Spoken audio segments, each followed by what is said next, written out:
ایک عالم کے متعلق لکھتے ہیں کہ بیان فرما رہے تھے اور فرما رہے تھے 3 آدمی یعنی 3 قسم کے آدمی جہنم میں جائیں گے۔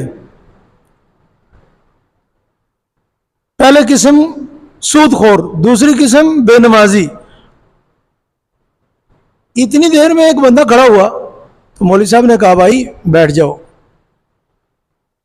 پھر شروع کیا مولوی صاحب نے، ہاں جی 3 قسم کے آدمی جہنم میں جائیں گے، پہلا سود خور، دوسرا بے نمازی۔